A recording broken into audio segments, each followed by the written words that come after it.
well this EU CEU for Europe project, which is a 2-year initiative dedicated to connecting, engaging, and empowering youth workers and young people with disabilities across the Europe.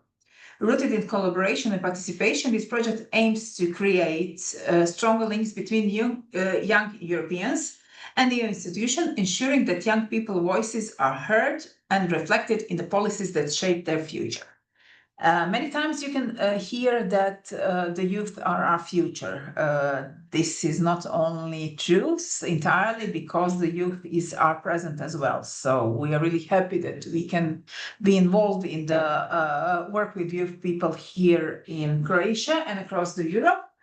In this project, as you probably are familiar with, we have there are 10 of us as partners all across Europe, from south to north, from east to west. And we are working on this project for some time now. And of course, one of the activities of this project, a series of webinars organized by different partners on various topics. And our topic, Lotus Box topic, is a webinar focused on EU Youth Goal 9, Space and Participation for All, which would offer a platform to explore some of the possibility how we can do it and how young people can take the active role in strengthening democracy and become a driving change and driving force in Europe. Of course, the aim of this Youth Goals webinar is to enhance the connection between young people and the European Union by fostering participation, engagement, and sense of belonging. What we would like to present through this webinar in the next hour or so is the following. We would like to give an insight how the EU engage and empowers young people, presents various topics for change and connecting with policymakers and advocating for change, and showcase ideas on how to make opportunities in the EU more inclusive and accessible. How we would like to do it, of course, with a little help of our partners and colleagues and friends, Ms. Lucia Yusuf and Marko Ercegovic from the Croatian Association of Cities. Just to give you the brief info how much impact this association have in Croatia is that from 128 cities in Republic of Croatia, members of association are 127 cities. So they really know what are they doing. They have access to information. And I will now give the floor to them because I think that it will be the best for them to introduce and to start with this plenary session. Thank you very much. Thank you, Dražana, for the introduction. Big and hot hello from Zagreb. It's getting very hot here, but I hope that you are also somewhere nice and cool, and that we can have a good discussion for the next hour or so. As Dražana mentioned, both Lucia and I work in the Association of Cities. Basically, it's a quite common and typical association of local authorities, which I'm almost 100% sure each of your countries has the similar association. Basically, our main task is to be the voice of cities, in our case, or municipalities in case of some other association, to try to defend their interest and to advocate meaningful changes in local communities, and to be the, let's say, guarantee that the European or national or even regional level of government will take into account the specifics of cities and municipalities in the course of the policy process. So when there's an initiative to adopt certain laws or bylaws or something like that. Before I start with my presentation, I would like to start with a bit of interaction. I'm sure that project partners know each other quite well, but Lucia and I are basically for the first time here, so we don't know you. So I'm suggesting a bit of interaction, if you don't mind, and we'd like to invite you to Slido. Slido tool. I hope that most of you are already familiar with it. If not, you can scan the QR code that you see in the screen, or put the slido.com in your browser, and put this number when asked. So yeah, let's start with the easy question, to write the name of your hometown or town where you live, so we can get a bit of feel and vibe of the people who are listening this. Okay, so far so good. Excellent. Okay, so we have Greece, we have Romania, we have some cities. I'm not quite sure. I've had to Google. That's good. It's always nice to see people from smaller towns and cities. Excellent. Actually, I visited some of these cities, but I have to visit others in upcoming time. Yeah, I think this will be quite relevant for our discussion to compare the experiences of each countries and cities and municipalities, in a way how they are communicating with young people, and how are they including them in the policy process. Okay, nice. So I'm gonna change for the next question. Next question tries to go a bit deeper in our topic. So please, could you write the first thing when you think about EU? What's going on? So you have politics, okay, understandable. EU is a political organization. Opportunities, excellent. We will talk definitely about this. Solidarity, peace, integration, rights, I assume human rights. Yeah, these are all the values upon which the European Union is built. So I like that you are quite familiar with the idea behind the EU. We will be on the same track. I'm totally sure for this session. Togetherness, community, also an important term for our topic. Teamwork, excellent. Okay, thank you all. And one additional question. This will be an easy one. So, are you a member of an NGO, Citizens Association, or Citizen Initiative?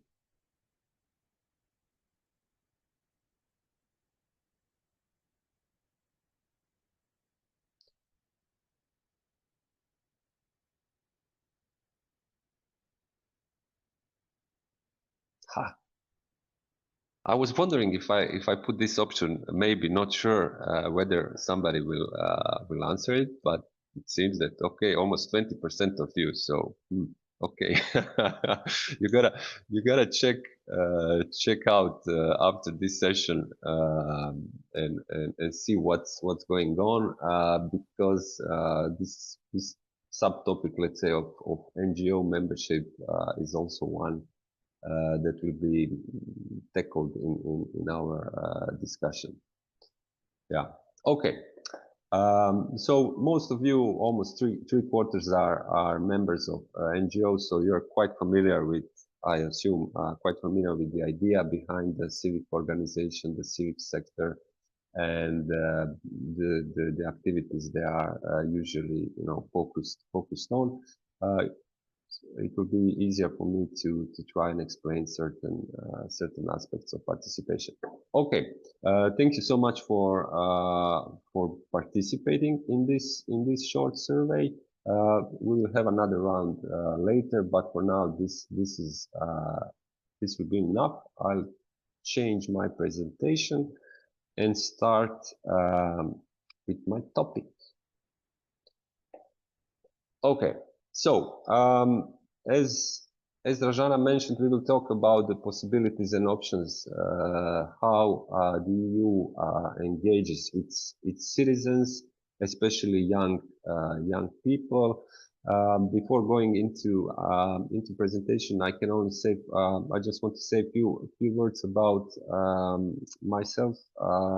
I've been working in the Association of Cities for the last 15 years, mostly on the issues of European cooperation and sustainable urban development. I'm not an expert or specialist in youth policies, but since we are a small office, these topics, these policy issues related to youth also come to my table, on my desk every now and then. So I have I would say a rather good understanding of the policy environment, let's say. And also, yeah, this 15 years ago, my first European project was thematically linked with youth and local self-government. So it's kind of like going back to the beginning of it all. So I had fun making this presentation. I hope that you will also find it interesting. So okay, let's start with few bases.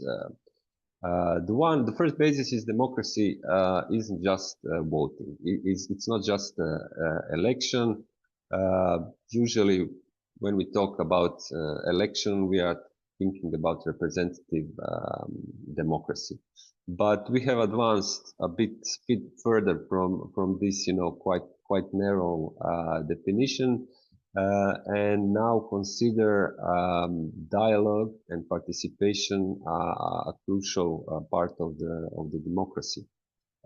Even when you think about, ancient history, the almost the beginnings of democracy, for example, in Greece, in Greece cities, the major, the important part of the city was the square, where people would gather, exchange ideas, opinions, argue perhaps with their citizens or with foreigners, and try to make something out of it. So, from these beginnings up till now, the idea of communication, of dialogue is ingrained in democracy.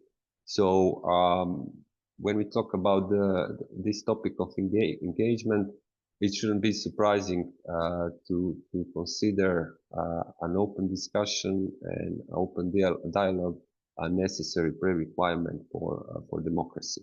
The European Union understands this position, so it tries to listen to its citizens, especially those vulnerable groups or marginal groups. I could say young people are definitely one of those, let's say, special groups that European Union is very keen to listen and to understand the opinions of young people, their worries and their outlook on the future, because young people are the future of any country, and even the EU, of course, in that sense. Another basis I would like for you to understand for our discussion today is that cities and municipalities, local authorities in general, are the closest level of government to the cities, to the citizens, and they are most likely and the first one to be in contact with them, to engage with them, and to try to include them in the processes, political processes, policy processes that are going in on the local level. For that, we could say that government, local government, cities and municipalities are the foundation of healthy democracies, and that's especially true even for EU. Okay. So what are the instruments, let's say, or methods the EU is engaging in its citizens? If we put aside these European elections and strictly, party political line, there are several options that the EU is trying to utilize. One of them is so-called European Citizen Initiative. Basically, it's an instrument that allows citizens of EU direct approach to the policy process, to the process of proposing laws or some programs of the EU. The idea is that if citizens from at least 7 European countries come to the same terms about certain idea and initiative, they can launch it as an official proposal, but they need to collect at least 1 million signatures spread across the EU to propose this future law or policy for the EU. They have like 1 year to collect those signatures, and they also have to pass certain thresholds in the initial countries from which the initiative started. So the task can be seen as a daunting, as hard, but we have from the last 10 or so years, we have some examples of successful campaigns. You can see on the screen at least three successful campaigns that I took out. There were some additional one, but I choose this one because they have a common theme.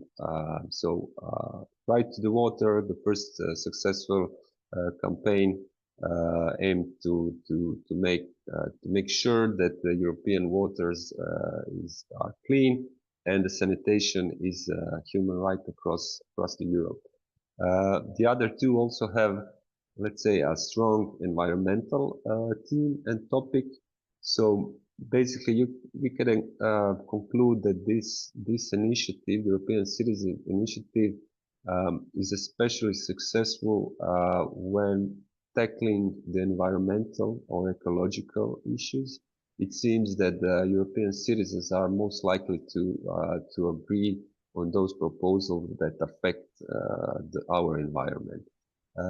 Of course, there are many other initiated campaigns, some more, some less political, but those are, evidence shows, experience shows, they are a bit harder to make them successful, to collect the necessary million or more signatures. The other option. Oh, just a sec. Did I close? Okay. The other option is to ask citizens and to include them in consultation processes.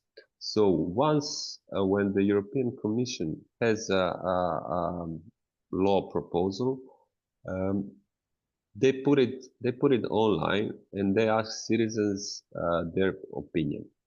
So usually these kind of public consultations are also being done in national states and being done in local authorities mostly.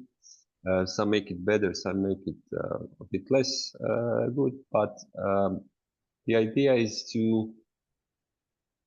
to find out the opinions and maybe some counter arguments or some better solutions to the proposed laws and measures, with asking citizens, how can we improve this? This kind of engagement is being done almost exclusively through online portal. One of the main channels for that is the portal Have Your Say. You can see the screenshot on the screen and the link. So if you check it, you will see different ongoing proposals at this moment that you can try join and comment from your perspective. So far, European citizens can propose some policy ideas and initiatives, and also they can comment on those that are being proposed by the European institution. So, but what about the youth? Where do the young people fit in all this European context? Basically, they're trying to follow the same logic, but those tools that are available are a bit more practical and focused on young people. So one of the main, let's say, one-stop shop, as they call it, for all EU policies and opportunities is European Youth Portal. I hope that most of you are familiar with it.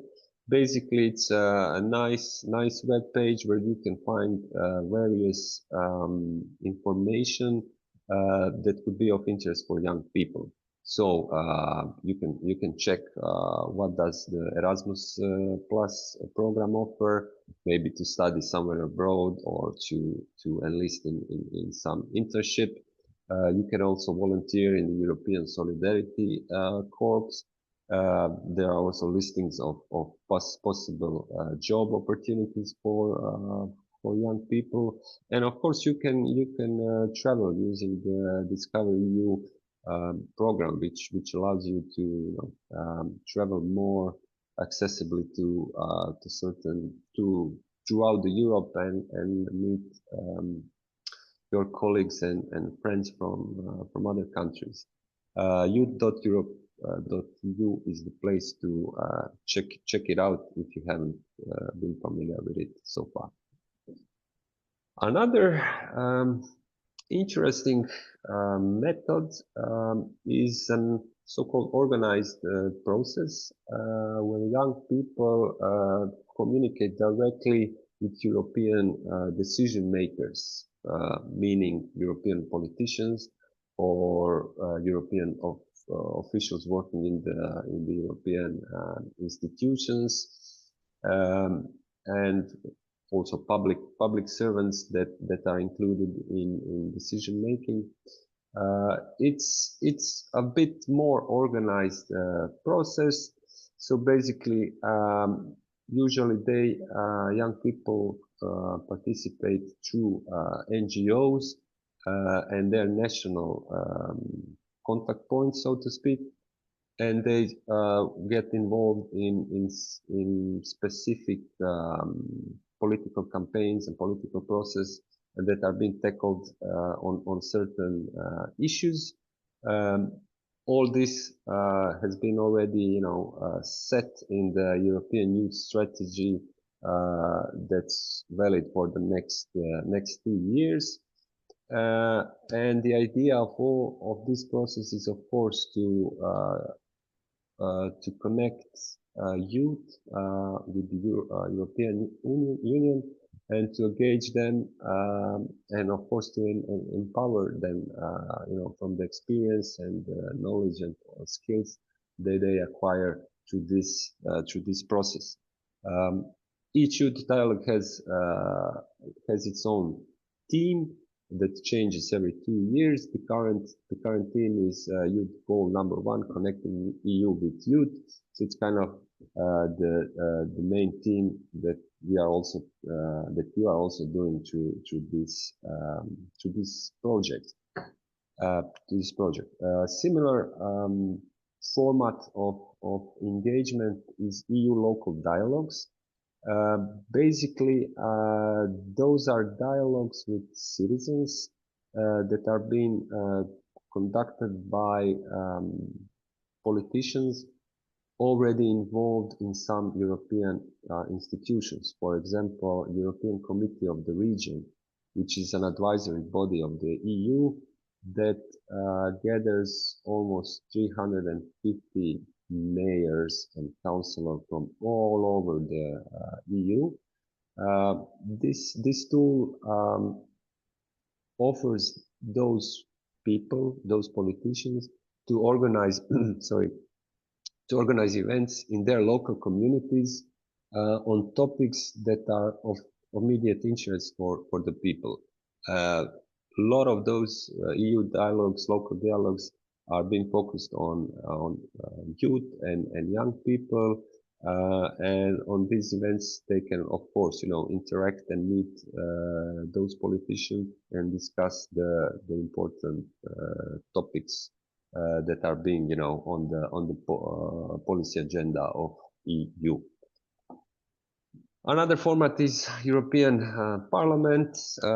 It's a youth-driven program, meaning that it's run by young people for young people. It's quite old, I would say.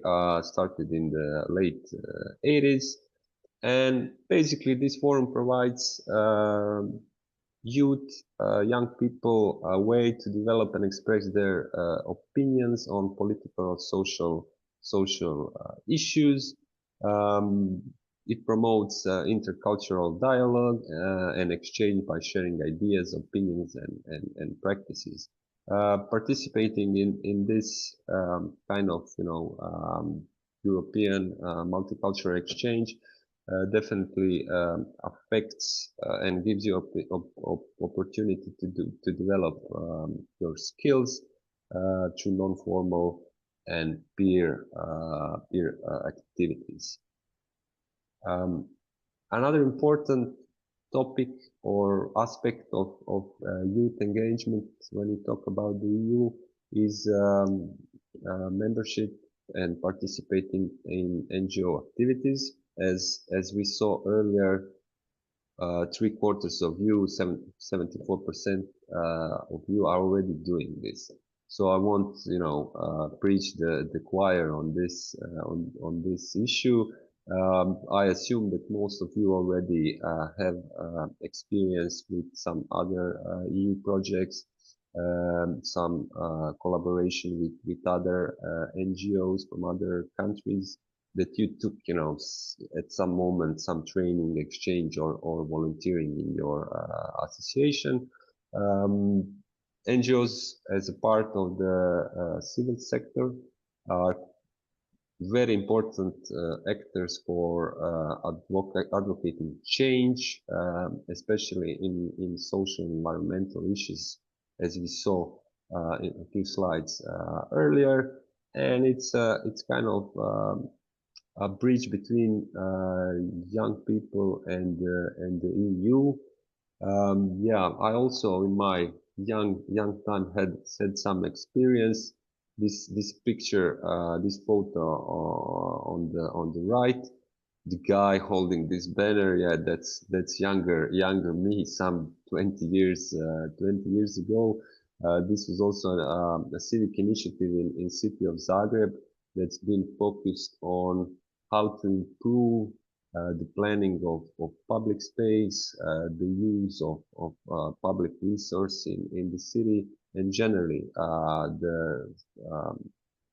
the cry to make city government more aware and to include people in participating in planning of urban development, which is a topic that I will talk more later. Yeah, and basically I found this this infographic yesterday late night, It's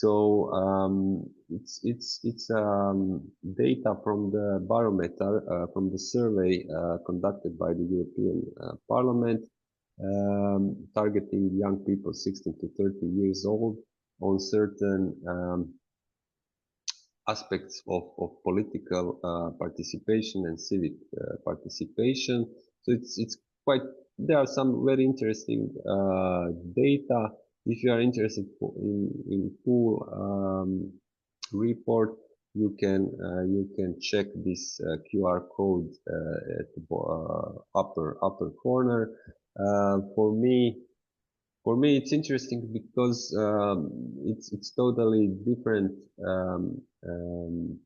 number from the one we are having here. So, for example, the survey mentioned 20% of average in participating in volunteering or some campaign. Our data is like 75%. So the group that we are, that is in this session is probably more aware than the average young men or women in the EU. But yeah, we can talk more about this data and findings in our discussion. I believe, yeah, this I will end here my part of discussion presentation, and I will give Lucia the floor. Maybe just a sec to see if there's something. Yeah. Okay. Maybe we can tackle the possible questions or in the chat later, not to stall our agenda. Okay, so that's from me. Lucia, I'm giving you the floor. Thank you, Marco, and I will kindly ask Eva to share my presentation. And while she's doing that, I will just briefly present myself. My name is Lucia. I also work in the Association of Cities since 2017, first as a project assistant on many EU-funded projects, and then later as advisor. Youth policies are also not my core business at the association, but as Marco said, there is only a few of us, so we deal with a lot of different areas. And my task today here is go from the EU policy, what Marco was speaking about, to the local level to present the responsibilities of Croatian cities regarding the youth and youth policies. So we can maybe, Eva, if it's possible to get in the reading mode, maybe the picture will be a little bit bigger. If not, this can also work.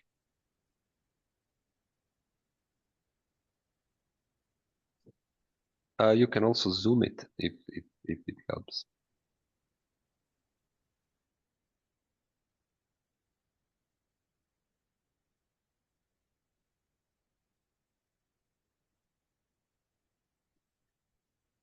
Okay, to keep going the dynamics of the webinar, we can go like this. Thank you. We can go to the next slide. As I said, the idea is to present the responsibilities of Croatian cities in this segment, and also to present several good practices that we gathered through one tool that was developed by the Association of Cities. So let's go to the next slide. The idea is to start with the legal framework. I know this is not maybe the very attractive beginning, but it is very important because in the Croatian context, there is only one law that directly puts certain obligation to cities and municipalities regarding the youth, and that is the law on youth councils. As you can imagine, this law says that every local government unit in Croatia has to establish youth council. Despite the fact that this is the only law that directly puts some obligations to the local government units, we can see a lot of inspiring practices coming from cities because we see they are putting special efforts in this area as they recognize both the importance of youth participation and the importance of quality youth policies. We will see the good examples at the end of the presentation, but first of all, a couple of words on the law of youth councils, on the youth council. So we can move on the next slide to see what are the youth councils. So the idea is that the youth councils serve as an advisory body to the local government unit. If we want to be more specific, they're actually the advisory body to the representative body of the local unit. And as you can see, the main aim why they're established is that they should advocate for the rights, needs, and interests of young people at the local level. So you're probably asking who are the members. We will see who are the members, who can be the members on the next slide. So everyone who is between the age of 15 and 30 and is currently living or staying in the area where the youth council is being established can be a candidate. Candidates can come from the youth NGOs, they can come from the student councils, they can come from the informal youth groups, and they can also come from the political parties. And at the end, members of the youth council are selected by the representative body of the local government unit, and the mandate of the youth council is therefore linked to the mandate of the members of the representative body. We can move on. So just briefly, what they should do. As you can see, they should advocate for the interests of young people in front of the representative body of the local government units. They should also collaborate with the representative body, with the NGOs, especially youth NGOs in the local government unit. And the idea is that they make sure that they're advocating for the new youth policies or the improvement of the existing youth policies in their local units. I put a bold on this should, because in practice, sometimes, unfortunately, we see this is not exactly the reason. So on the next slide, you can see that we put some efforts to help both cities and youth councils to measure their youth policies, to give idea to the youth councils on what measures concretely to advocate. So that's why the Association of Cities developed a tool called City for Youth. Together with the partners, relevant partners on national level in the youth sector, this tool was developed, and the idea is to give cities opportunity to self-assess their local practices in the 8 thematic fields against 70-something criteria. And also those criteria can be used in the work of youth councils as a clear guideline on which concrete measures they can advocate in front of the representative body of their local unit. Because it's very nice to say we want to improve the position of youth in our local unit, but it's even better to say we want more sport infrastructure in our unit. We want subsidized or free transportation in our community and so on. So here are some concrete measures that youth council can advocate for. And also it was a great tool for us in the association to map the good practices. Through this evaluation process, more than 50 good practices were mapped over the time. Of course, today we don't have time to go through all 50 of them, but I wanted to point out some of them that I think are really worth sharing and could be inspiring to you too. So we can go to the next slide. As I said, many practices, I decided to focus on 3 main areas: participation, housing, and mental health. So on the next slide, we will see practice that was done by many Croatian cities is participatory budgeting. I believe that you're very well aware how this process looks like. So in all of those cases, in all of those cities, a city dedicated a specific amount in the budget to be spent according to the needs, according to the wishes of young people. And young people directly proposed projects. There was voting, and they decided how the money is going to be spent. Also, in all those cases, very important thing and very important was this educational component, because during the process, young people understood and they became aware that the budget has its own limitations, and also that in many cases, local government units are not in charge of a certain matter.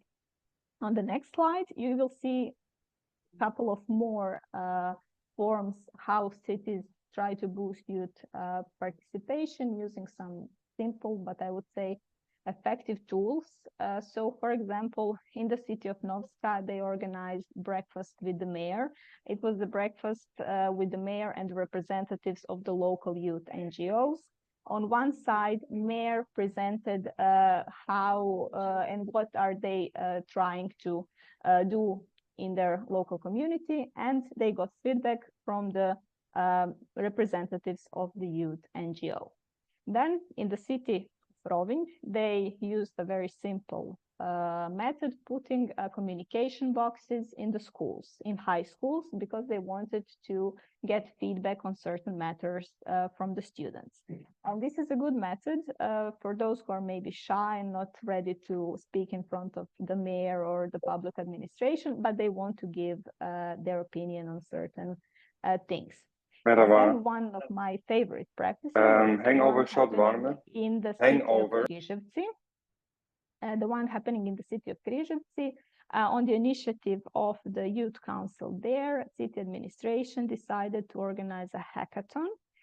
They wanted to get inputs from young people, how they see their city in the upcoming period, and they use those inputs to build a city strategy.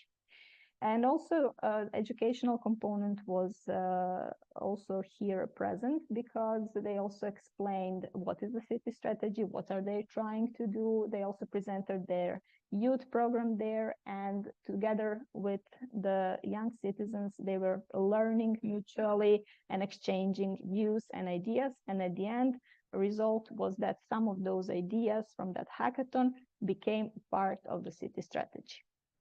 Okay, we can go on the next slide. Housing. I believe that we are all very aware that housing, especially affordable housing, is a pressing issue all around the Europe. And nowadays it seems like everybody's talking about it. One of the first cities that started talking and thinking about it in Croatia was the city of Slavonski Brod. They developed two different types of measures for affordable housing. Firstly, they built city apartments, and those city apartments were aimed, of course, for a long-term rent for young families. The rent, as you can imagine, was below the market price, and after 10 years, tenants have the opportunity to buy off the apartment. And of course, the final price is reduced by the rent they have so far paid. And the second measure for those who don't want to live in the apartment, who want to live in or build a house, the city decided to give the right to build on a city land. The price of that land, because this is only possible in those communities where there is a lot of city land that is unused. And in this city, this was the case. So they gave the right to build on the city land. And the price of that land was approximately €13 per month. And of course, with the possibility to buy off the land after 10 years. And as in the first example, the price was reduced for the amount they paid so far to the city. Nowadays, there are different models that cities are using. In the city of Poreč, first of all, they started with the survey. They conducted the survey to discover the needs of young people, and then later they started building city apartments for young families. Some cities are co-financing interest rates, for example, on bank loans for the housing. So there is a variety of different measures. We can go on. And also one nowadays, let's say, a hot topic that we started to speak more and more about, that is a topic of mental health. This problem was recognized by the city of Rijeka. So they established free online psychological counseling center or counseling platform called It Is Okay.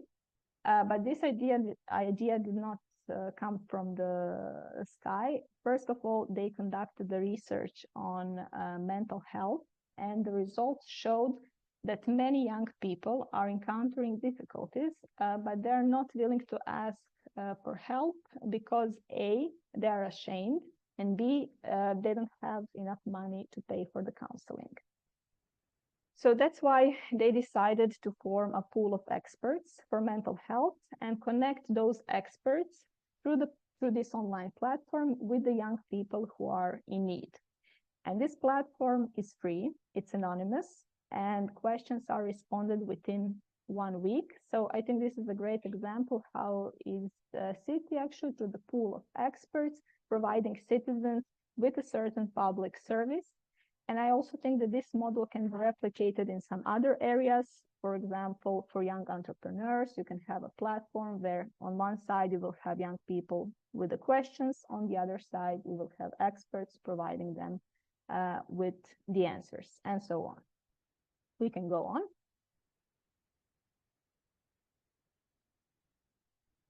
As I said, through this tool, City for Youth, we evaluators mapped around 50 good practices.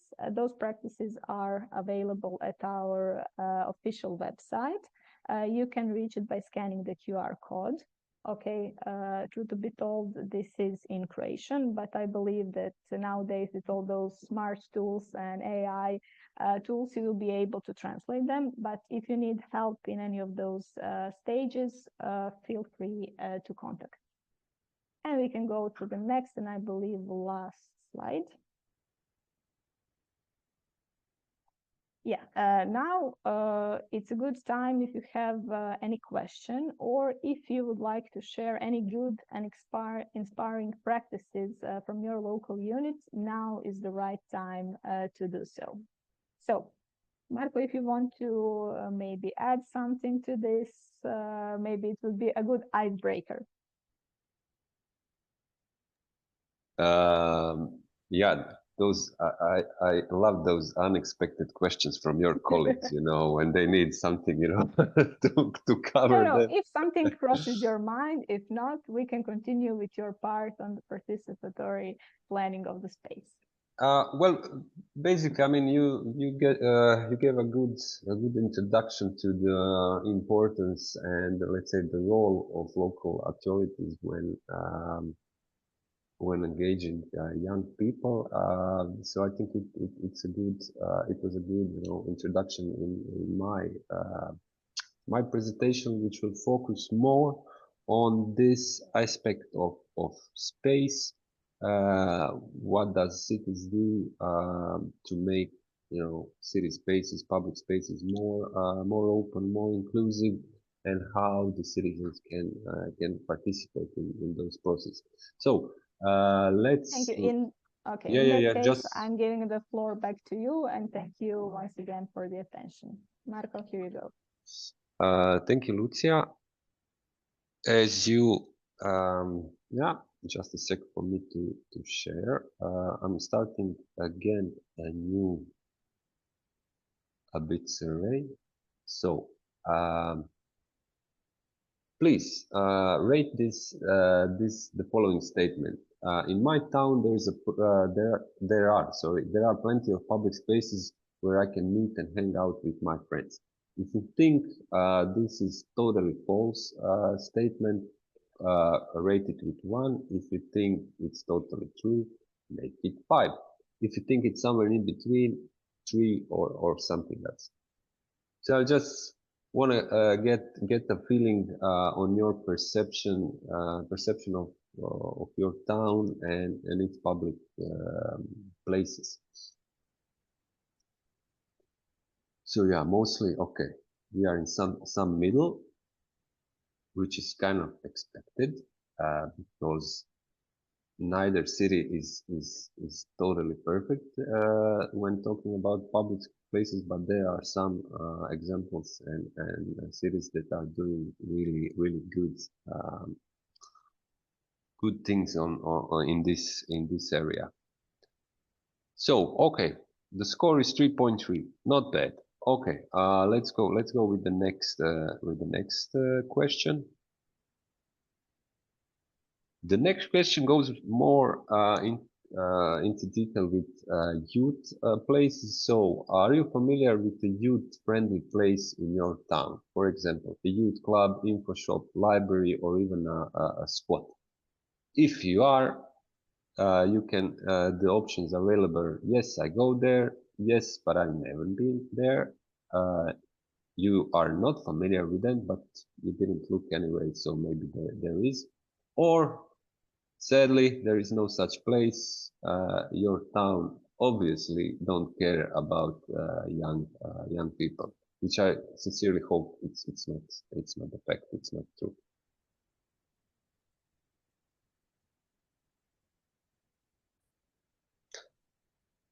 I think those results are good. Yeah, almost 70% for now. People are aware and visit those places, which means that you are already active. That means that you are already connecting with your fellow citizens and friends in such places. There's definitely place for improvement. Like 1/3 of participants of this webinar didn't try, going to such place. So yeah, maybe after this webinar, you will change your mind and try to visit and check out those places. Maybe meet some cool new friends or land on some project or activity or similar. Okay, and the final question. Final question is focused on how do you think, what do you think about planning of spaces? So the options, I would like to be included in the design of public or youth spaces in my town. There's no need to plan how our cities look and function. It's like very radical position. The other, it's important to include various social groups and citizens in the process of urban planning, but that's not for me. For some reason, you are not very interested in this planning, but you understand the importance of it. And the final option, urban planning and placemaking, which is a process of designing public spaces, should be the responsibility of architects and politicians only, meaning you don't consider that citizens should be involved in this process. So I will let a few seconds more, but for now it seems that the huge majority of you are open and inclined to be involved in planning processes, and you would like to, give your contribution on how your cities, your streets, and your neighborhood look. So this is good information. Some almost quarter of you don't believe that you are up to it, or that that you find it interesting. But I hope this will also change when you hear what are the position and opportunities available. Interestingly, 5% of those of you think that planning is something that cities shouldn't do. Well, yeah, this is interesting position. If you are willing, put in the comments in the chat the reasons why you think so. Okay, thanks so much for everyone that's been participating in this. I'll go with my presentation. Stop share, and let's go there. Just a sec. Okay. So participation, urban planning, the way our city function. Why is it all important? Well, as I assume that most of you are familiar with that, European Union and the world in general is going through a very rapid process of urbanization, which means that each year, each month, more and more people are moving from the countryside, from the villages, and traveling to city and starting their life there. Those cities could be, big ones like Athens, Brussels, that we saw in Zagreb, that we saw in at the beginning, but they could also be a smaller towns or even suburbs. So I also believe that some of you are living in such cities.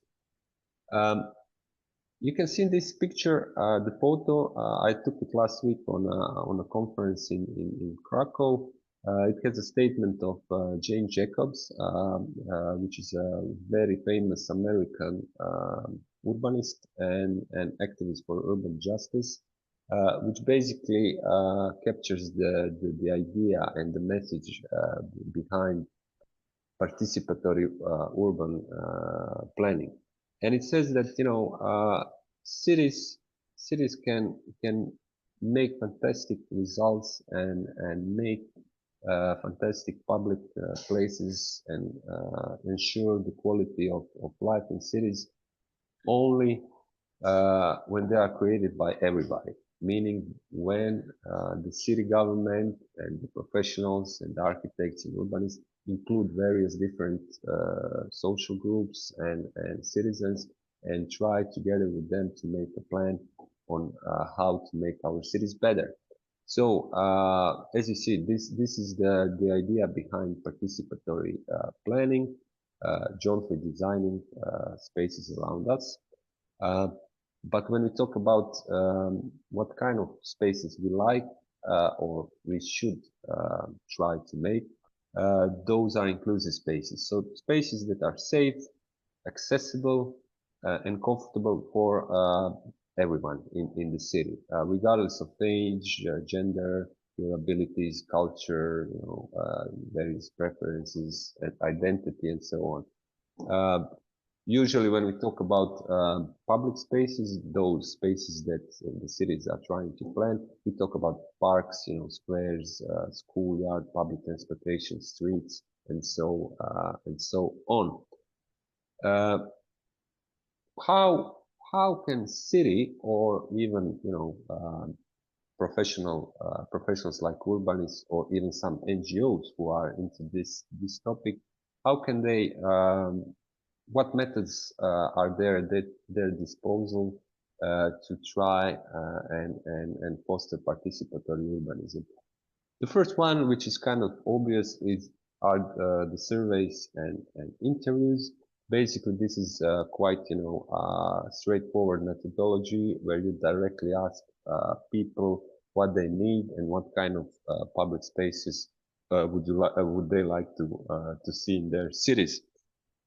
This methodology can use different formats, like discussion in city neighborhoods, where citizens or local politicians can participate and exchange ideas and arguments.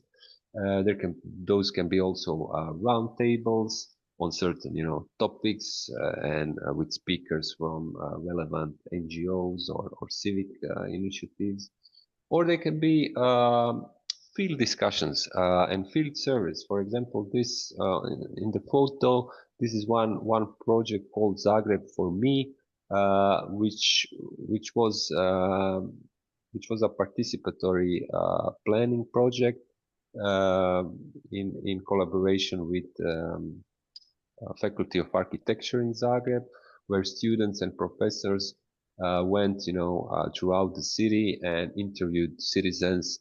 What would you like to see improved in your neighborhood or in the streets? When you gather information on preferable changes and improvements of public space, then you usually go to the second phase, and it's kind of co-design phase where you invite people, citizens, and other stakeholders in workshops. So you have this possibility to draw and to model on various maps. Yeah, I don't know. There's some crossings on this I'm not sure how I managed to do that, but anyway, both of these photos are from different workshops. One's been done in Belgrade, and the one on the right was made in my hometown in Split in Croatia. Basically, in all those workshops, people, participants try to, make models and experiment with various ideas about public space. Also, such workshops can take various forms like focus groups, emotional mapping, situational analysis, place game, and etc.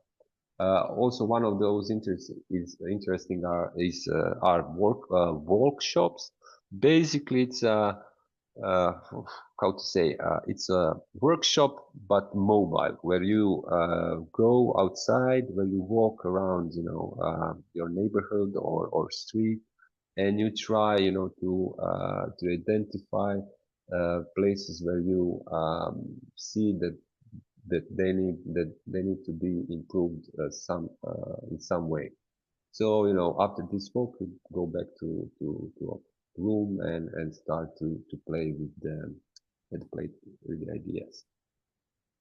We already mentioned this participatory budgeting, so I won't go into details. Those photos are from city of Dubrovnik in Croatia, where they had a campaign with elementary schools. They included pupils and offered them the experience of participating in the whole process, from the beginning, when they suggest some ideas and proposals to the final end when they vote and decide on which proposals will be implemented.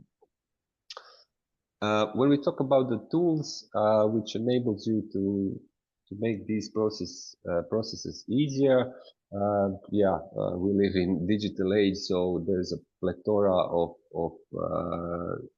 digital platforms.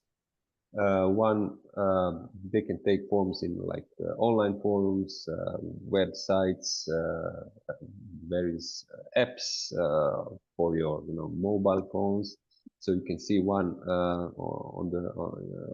in the pictures. There's an online collaborative tool which enables you to connect via website and make basically a real-time workshop.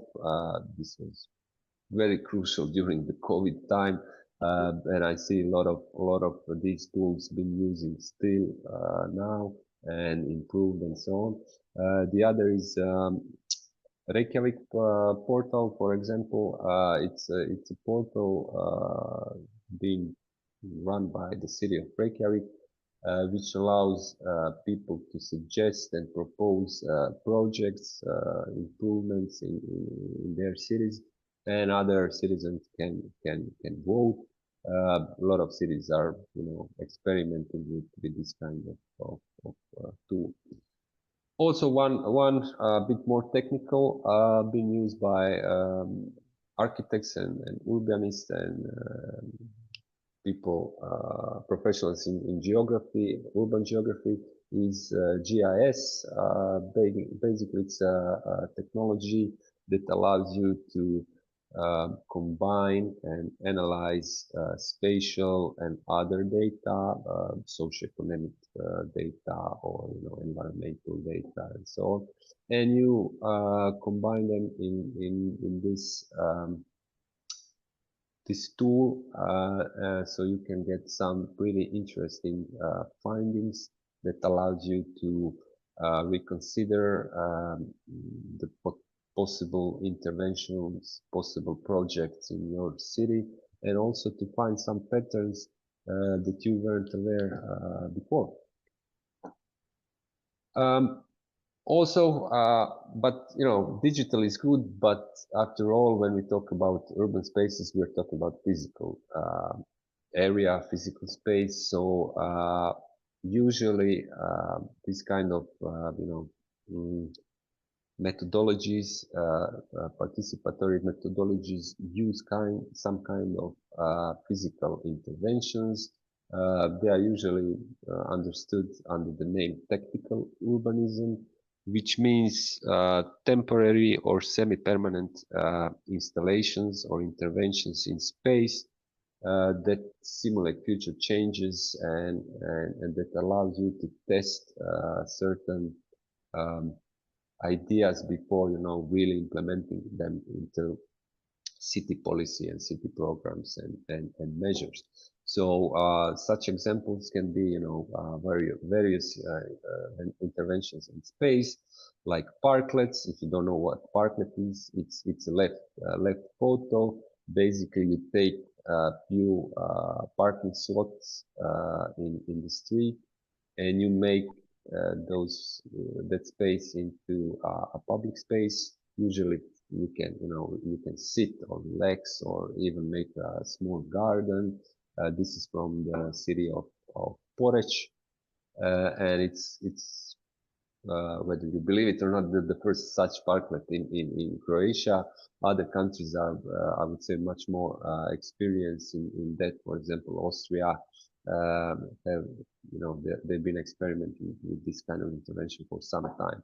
Other forms include open cinemas, public bookshelves where citizens can leave or take books from each other, community gardens, pop-up bars, various exhibitions or festivals in streets and public space, like in this other photo.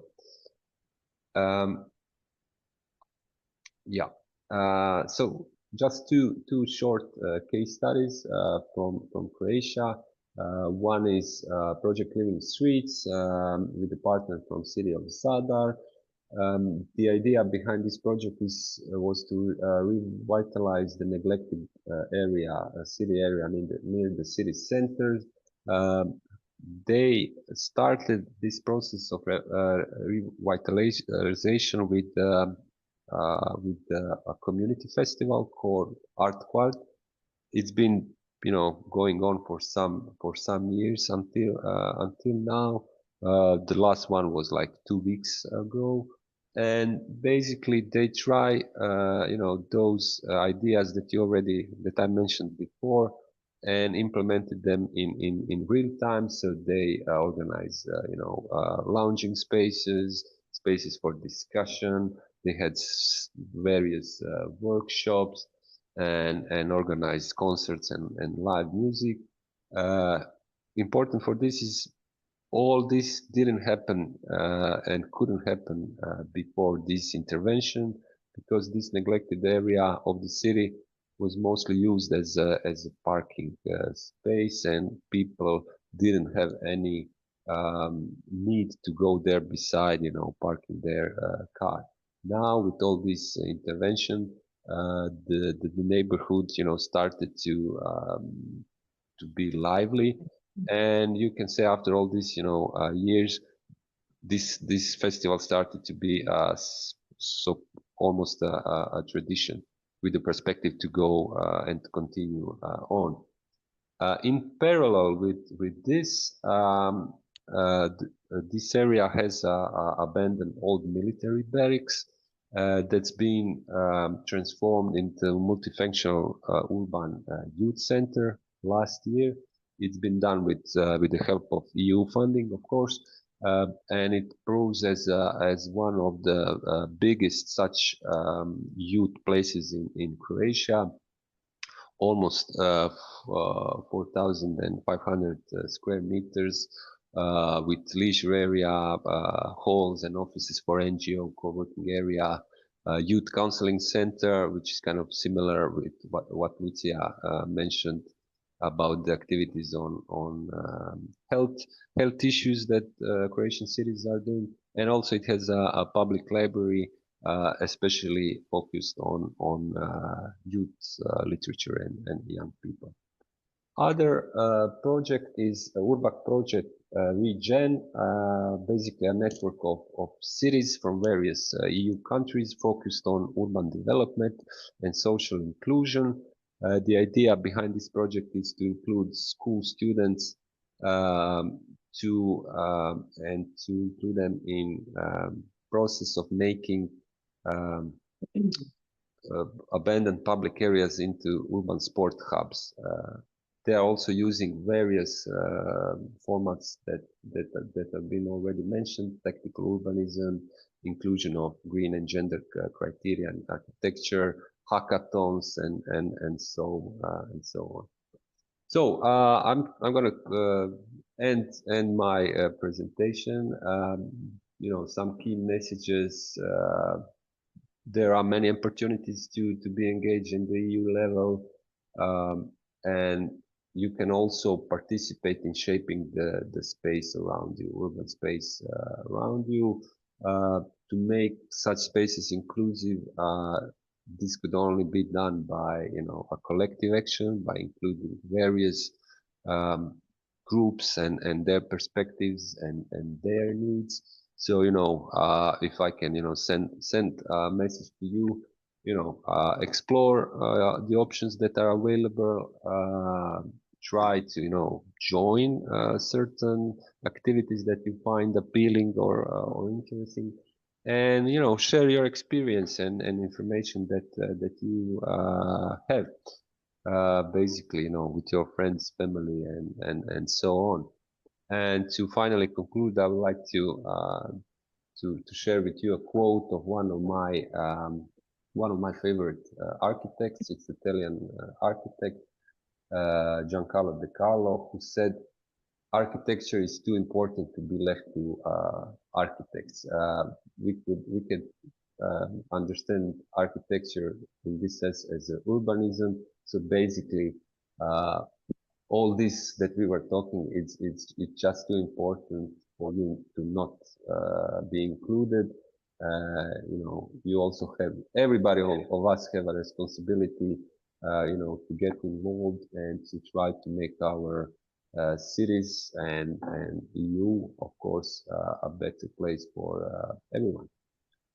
So yeah, that's from me. I believe that we have some time for comments and questions. I will be happy to answer any of your questions.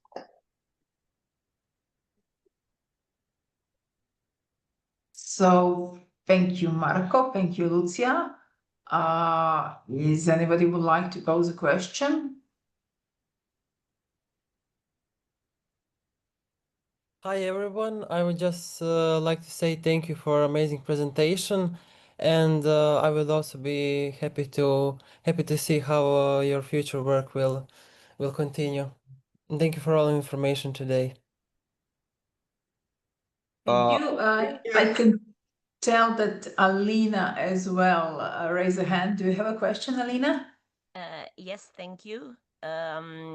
It's more like a comment or maybe a point for a discussion from the perspective of a citizen that was participating in many consultations and lots of contexts of dialogue with authorities, but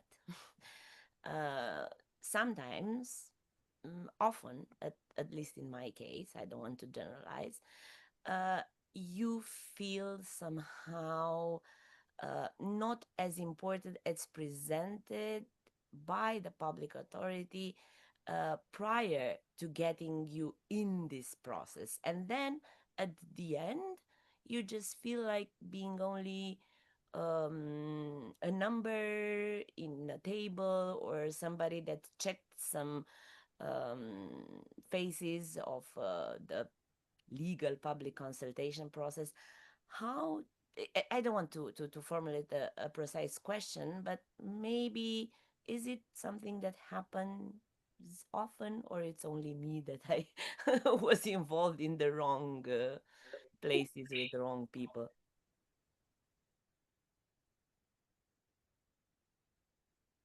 Rebecca, would you like to make a comment or? Of course, yeah. Thanks for that question, Luca, especially for your kind words. Yeah, we are inviting you to follow our web pages, and contact us if needed. Concerning the Alina's comment, yeah, this is one important issue. I didn't want to get into my presentation, but good that you open it. Yeah, it's always when you listen about the possible methods and tools, they always sound good and attractive, and but there's a important part of it all that needs to be present if we want to make this process successful, and that is of course political will. Cities have to be really open to make all of this feasible, and to make real impact from the citizens comments or proposals and stuff like that. That's not always the case, and I totally agree with you. Sometimes this is just called tokenism, a term that politicians said we're gonna tick this and go on with our business as usual. The citizens have been consulted, but really we don't want, let's say, or don't have need to make their proposal into action. In that case, the citizens have to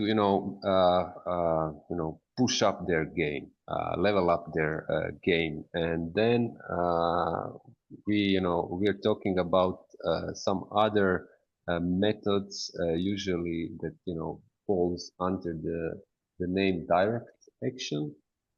Basically, then you make a pressure on the government, on the local authorities, to to make them understand that you mean business, that you are not just here to make their business easier, and that they have real responsibility to take into account the citizens. So this direct action can take various also formats, from the protests, from even we had like 10 years ago, a bit more, all this movement of in Spain, occupation of squares. We can also link this with some labor actions, like strikes and so on. So basically, what I want to say, and not go into too big political philosophy, if one way doesn't work, you have to you have to be flexible and reconsider your strategy. And if we are talking about important issues, then you have to make additional efforts and try to make politicians and the government understand. Sometimes you have to make efforts that are not maybe comfortable. Not everybody likes protesting, or going, into situation where you can have something with the police. But sometimes that's the only way. I mean, if you look back at the history of social movements and democracy and so on, important changes usually haven't been done through voting and by bureaucracy and so on. Important changes have been done by society and citizens going outside of their comfort zone, demanding rights, demanding new projects and so on. So yeah, for all of this, you also have to be organized. I can only mention one quote, and then I stop here. I think it's from Martin Luther King, who said, "We are not outnumbered. We are just disorganized." So if you want to make impact changes, you have to organize, and this can take various forms. Yeah.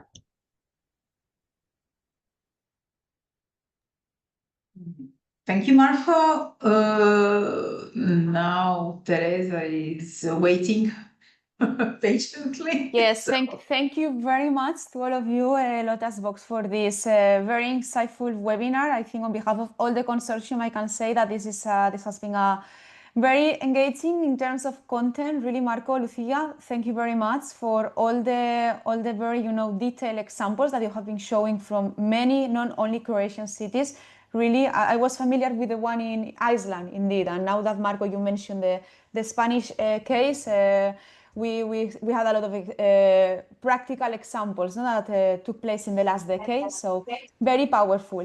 So I think it's more of a question comment. Again, comment is like congratulations, and I think my question connects with the comment that Miriam has raised in the chat. But when we talk about public spaces, cities, I really like that, Marco, you use the democratic value of the agora as the place of like exchanging ideas, creating this systemic change. But how do we combine, and you guys are seeing this in Croatia from your daily work in the Association of Cities, but how do we combine inclusion, accessibility with endurance?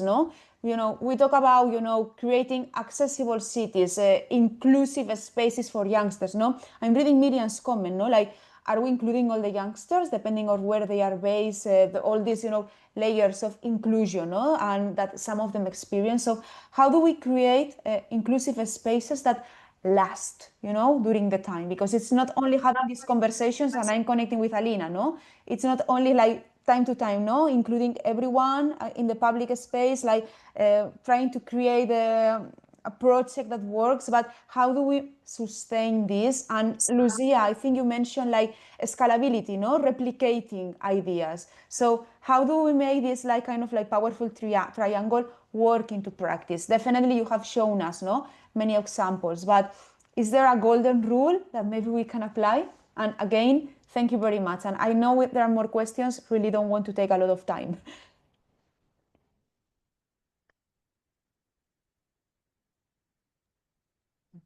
Well, I unfortunately, from my experience, I would not say there is one rule or one size that fits all. Maybe Marco has some other experience, but as the thing is with the participation usually, and especially this question, do we really include all social groups in the process of participation? If we want to make it inclusive to everyone, and if we see that maybe we are a city government and some groups are not responding to our calls to participate, maybe thing would be to go to them, to ask them directly. If you want to speak with the children in the foster care, go to them. If you want to speak with the elderly, go to them, or things like that. So maybe in some things you need to be a little bit innovative, a little bit out of the box, and to put some special efforts into it. Unfortunately, there is no law or rule that says, or the special recipe, you should do this, this, and this. It depends on the political will, and it depends on the will of those who are in charge in the local community for those questions. And very often participatory and the success of participatory processes depends on how that one person that is leading the process is really engaged and really believe in that. Yeah. Thank you. Adaptability then. Yeah. Yes. Thank you, Lucia. Thank you.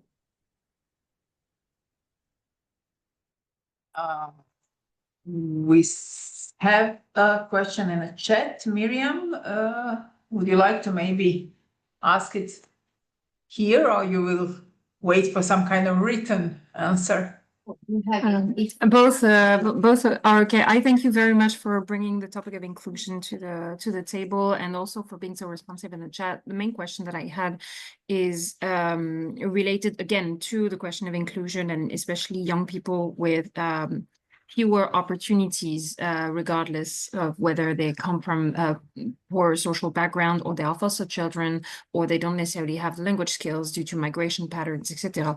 I'm curious to know how cities include those people in the representation structures, the youth councils, or in the projects, etc. I'm mentioning this because this is an issue that our NGO and several partners that we've been working with have had. Technically, we work with young people who are active, but people who feel legitimate enough to be active in democracy are those who are favored and who have been nurtured from childhood and from the get-go. And therefore, it's useful to know, it's good to empower and to teach and accompany, and those projects are crucial. But how do we make sure that, we try to get ahead of the tides a little bit and get some more diversity, more social diversity in the representation of the institutions. And yeah, those presentations were very insightful, and I do thank Lucia for part of the answers and the good practices that have been shared before. They're very precious for this. So thank you. I'll leave the floor to you. Thank you. Yeah. Lucia. You can start. I will. Yeah. Thanks for all the comments. Yeah, I really see that you are passionate about this topic, which is good. We need people that are passionate. I mean, my experience that at least from situation in Croatia, there are no really proof, error-proof methods. The system approach is not very efficient in a way, because all those people, young people that are not coming that are coming from the disadvantages backgrounds are sometimes, or maybe often, are going below radar. I believe that places where those kids, those young people visit or are quite important for the inclusion of them in activities. I mean that from the beginning, from the kindergartens and from the schools. Basically, those are the first, let's say, institutions, city institution, where such kids are being introduced with other citizens, and to make programs which are focused on them in kindergartens, in schools, are important. Those first bases are important for their next, let's say, experience and openness to take part in other policy process. So I would say that if cities want to ensure that such kind of social demographics of young people are being prepared to take active part in all these youth institutional and policy activities, they need to start from the beginning, and this, at least certain projects that have been done in Croatia, like with Roma minorities, kids from Roma background. They are doing this from in elementary school. So yeah, also the NGOs are quite crucial, I would say, in this aspect. So once again, it all comes back to to, let's say, individual also what is our opinion and our responsibility on to think about and to include those that we usually don't think about that often. So yeah, some kind of support from the local community, from the institutions like kindergartens and schools, and of course with political will from the cities to to make all this put into place. It's at least a good start. Yeah.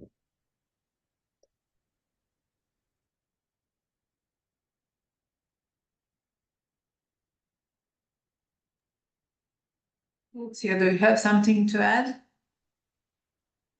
I believe that Marco elaborated it so nicely that there is nothing to add to it.